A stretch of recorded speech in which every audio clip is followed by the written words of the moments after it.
My mother didn't even wait for the room to quiet. She lifted her glass in the middle of Aunt Rachel's Thanksgiving table and dropped a sentence so sharp it carved straight through every voice. She announced Maddie would receive my father's insurance payout because I didn't need it.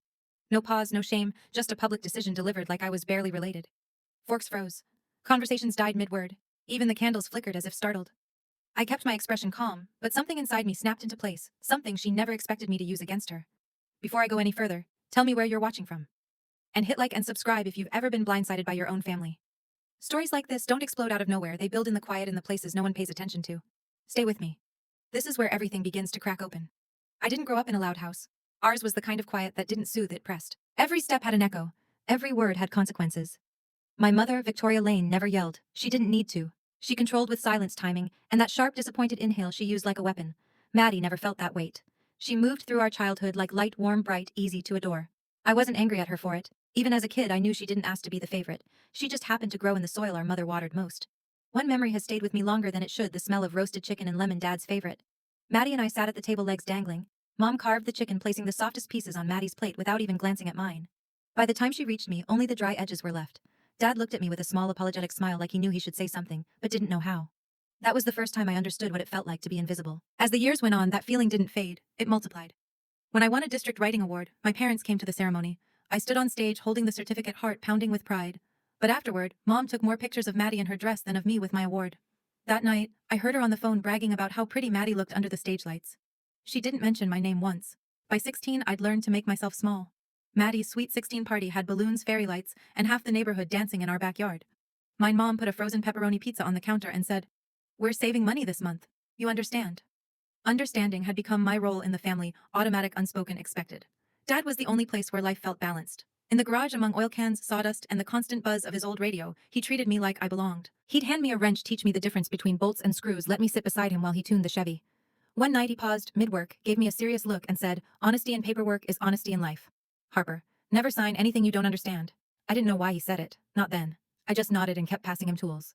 Years later I would replay that moment like a warning I ignored. When I was 19, Victoria handed me a stack of forms. "Sign these," she said. "Just routine updates."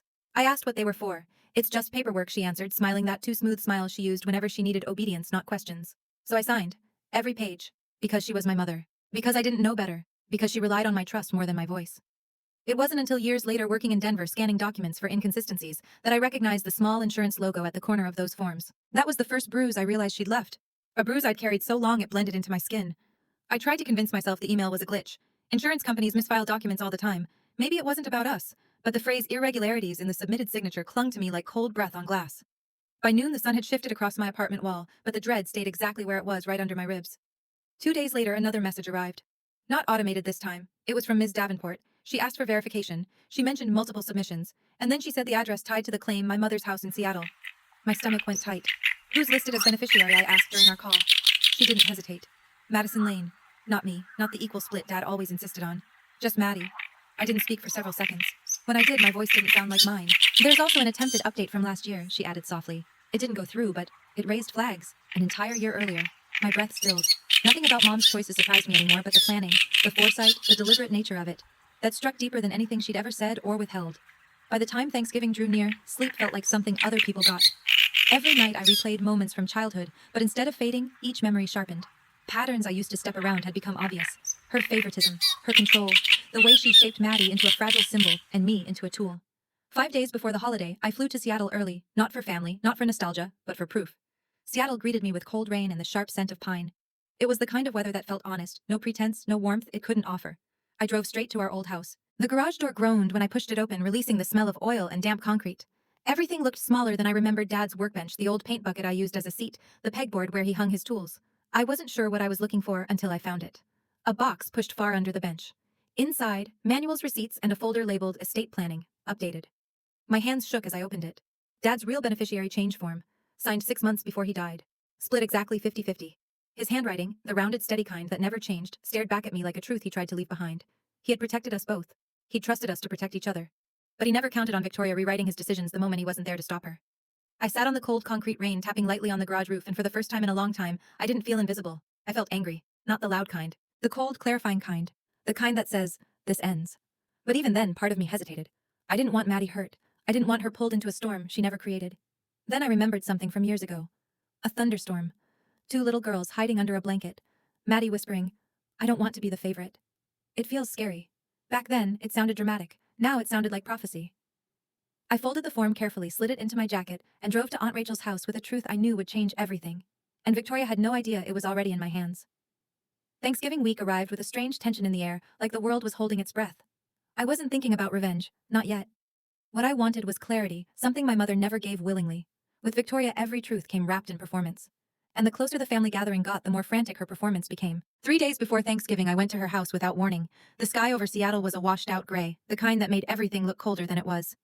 Maddie answered the door, hair in a loose bun, eyes tired. She looked like someone who had spent too many nights talking herself into a version of peace she didn't believe in. "Mom's intense today," she whispered. "When is she not?" I said. We exchanged a quick, humorless smile before I stepped inside. The lemon cleaner smell hit me first, then the tension. Victoria sat at the dining table with her laptop open, papers spread everywhere like she was dissecting her own lies. She didn't look up when she said, "You should have called. And you should have told me about Dad's policy." Her fingers froze.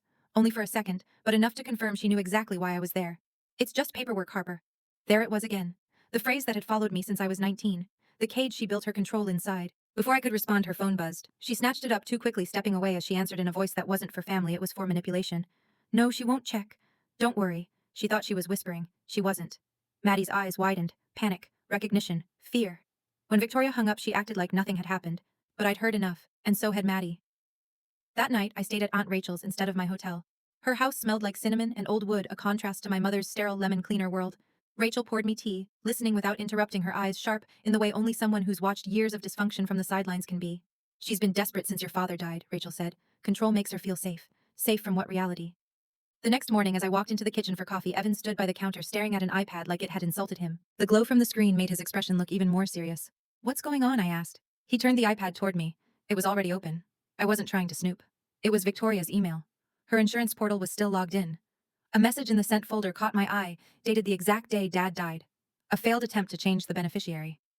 My breath hitched. She'd tried this before, long before the opportunity she bragged about at Thanksgiving. "Does Maddie know?" Evan asked. "No," I said quietly. "No one does." He locked the iPad and set it aside. "She's spiraling, Harper. You need to watch your back." But careful wasn't enough anymore. I needed the full truth.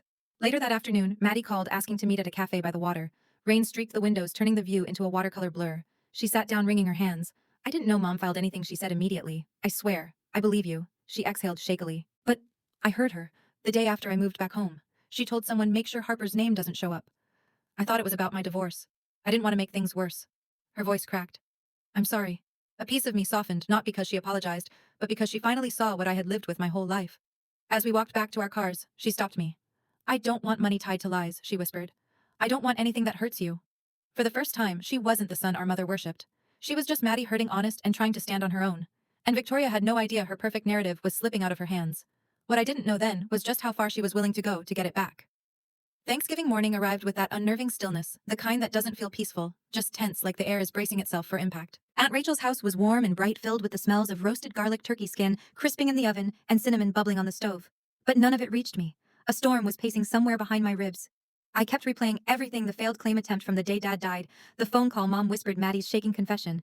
Every piece pointed in one direction. Victoria wasn't just covering her tracks. She was building a story, and she had every intention of performing it today. She arrived early. Too early. She stepped through the door wearing a smile that didn't touch her eyes. Her gaze landed on me instantly. "You look tired," she said. "You look nervous," I replied. Her smile twitched. That was the first crack. As the house filled with relatives' dishes and laughter, Victoria drifted from room to room like a politician campaigning for sympathy. She touched shoulders, complimented outfits, sighed dramatically whenever someone mentioned Maddie's divorce, as if she alone carried the emotional burden of the entire family. Every time she caught my eye, I saw the fear flicker behind her performance. While setting the table, she cornered me by the drawer of silverware. Her voice dropped to that cold whisper she used only on me. "I need you to behave tonight." "I'm not the problem," I said. "You'll embarrass yourself if you bring up nonsense." "Nonsense," I repeated. "That what we're calling fraud now?" Her face whitened. "Lower your voice."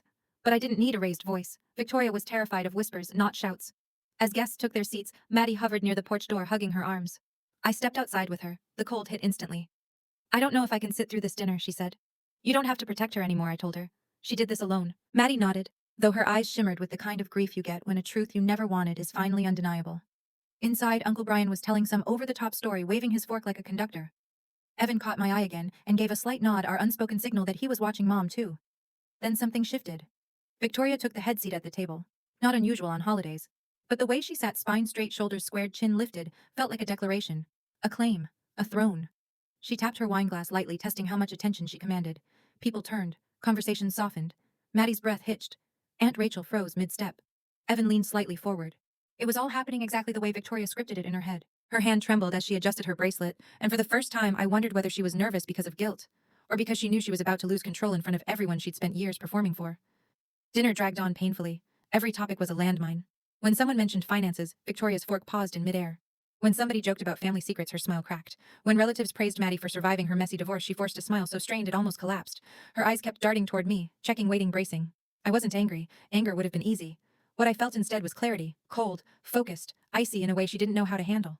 Then her phone lit up on the table. She flipped it face down, instantly too fast to be innocent.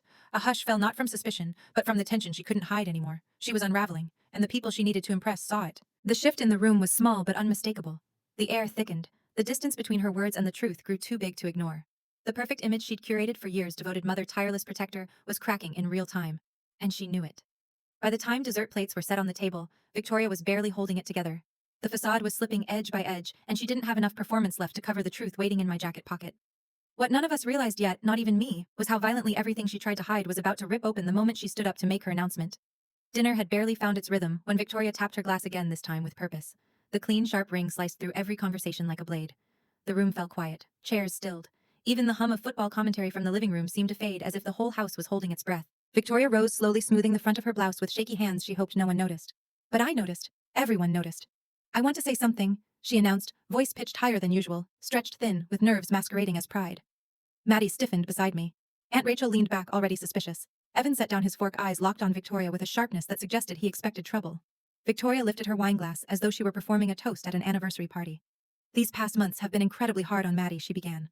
She gave her daughter a soft, performative smile, the kind meant to manipulate, not comfort. Her divorce, her financial strain. She deserves a fresh start. Maddie frowned.